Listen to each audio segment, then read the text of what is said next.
श्री कार्तिक महात्म्य 21वां अध्याय।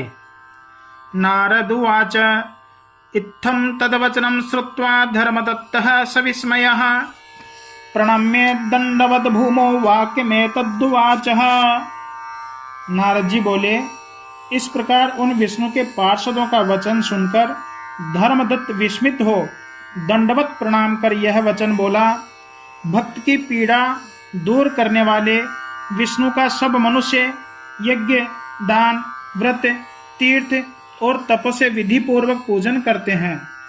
उनमें से विष्णु को प्रसन्न करने वाला और सानिध्य देने वाला कौन सा है जिसके करने से सब यज्ञादि सफल हो जाएं?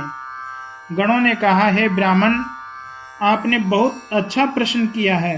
हे अनघ अर्थात पाप रहित इतिहास सहित जो पहले वृत्तांत हम कहते हैं उसे तुम एकाग्र चित्त होकर सुनो। कांचीपुरी में पहले चोल नामक चक्रवर्ती राजा हुआ, जिसके नाम से ही चोल देश प्रसिद्ध हुआ। उस राजा के पृथ्वी पालन के समय में कोई मनुष्य दरिद्री, दुखी, पाप बुद्धि और रोगी नहीं था। असंख्य यज्ञ करने वाले जिस चोल के यज्ञ स्तंभों में ताम्रपर्णी नदी के दोनों तट शोभायुक्त चैत्र रथ जो कुबेर का वन है उसके समान सुशोभित हुए। हे ब्राह्मण, किसी समय वह राजा जहाँ जगतों के स्वामी विष्णु भगवान योग माया का आश्रय लेकर शयन करते हैं, उस अनंत शयन नामक स्थान में गया। वहाँ श्रीपति भगवान दिव्य मणियों और मोतियों से शोभायमान सुवर्ण के फूलों से पूजन किया। दंडवत प्रणाम करके वहीं बैठा। तब वह देव के समीप आते हुए एक ब्राह्मण को देखा।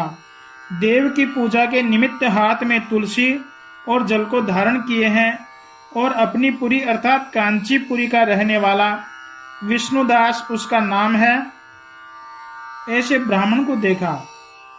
वह ब्रह्म ऋषि वहां जाकर विष्णु सूक्त से स्नान कराकर तुलसी की मंजरी और तुलसी पत्र से देव जो भगवान हैं उनका पूजन किया। उस ब्राह्मण की तुलसी मंजरी द्वारा पहले की हुई अपनी रत्नों द्वारा पूजा को ढकी हुई देखकर राजा क्रोधित हो वचन बोला।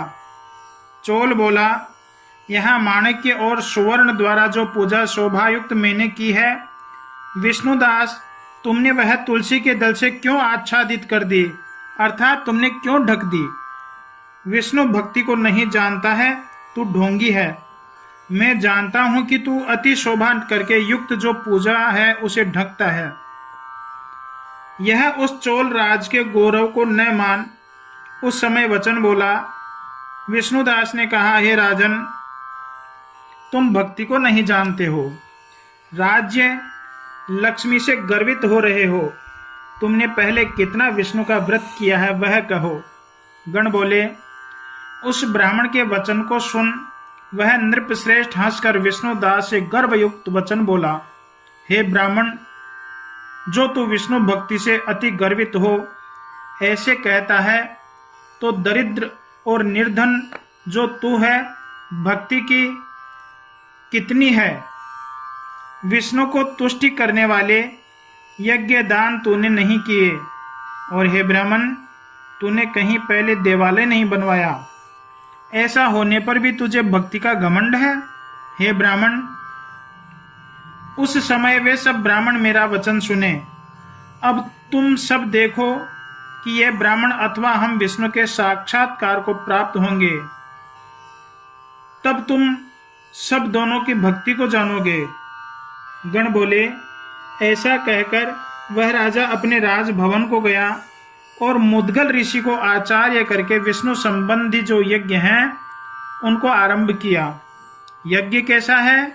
जिसमें ऋषि समूह स्थित हैं और बहुत सा अन्न, बहुत सी दक्षिणा और संपत्ति युक्त इस व्रत का संकल्प पहले गया क्षेत्र में किया है। व्रती जो विष्णुदास है वह विष्णु के संतुष्ट करने वाले यथायुक्त नियमों को करता हुआ उस समय वहां ही देवालय में स्थित रहा। माघ और कार्तिक का व्रत और भली भांति तुलसी के वन का पालन करना और एकादशी के दिन द्वादशाक्षर मंत्र से हरि का जप, इन सबों को वह करने लगा। षोडश उपचार से और गीत आदि मंगल द्वारा वह नित्य विष्णु की पूजा और इन उक्त व्रतों को करने लगा। जिसने भोजन करते और शयन करते हुए सदा विष्णु भगवान को ही स्मरण किया और समदृष्टि होकर सब भूतों में स्थित विष्णु भगवान को ही देखा, वही विष्णु की प्रसन्नता के निमित्त माघ तथा कार्तिक के विशेष नियमों को और उद्यापन विधि को किया। ऐसे श्रीपति जो भगवान उनकी आराधना करते और भगवान में ही निष्ठा है, सब इंद्रियों के कर्म जिनके अन्य व्रतों में स्थित है, जो चोलेश्वर हैं और विष्णु दास हैं, भगवान की आराधना करते बहुत काल व्यतीत हो गया। बोलिए सच्चिदानंद भगवान की जय। श्री राधा दामोदर भगवान की जय।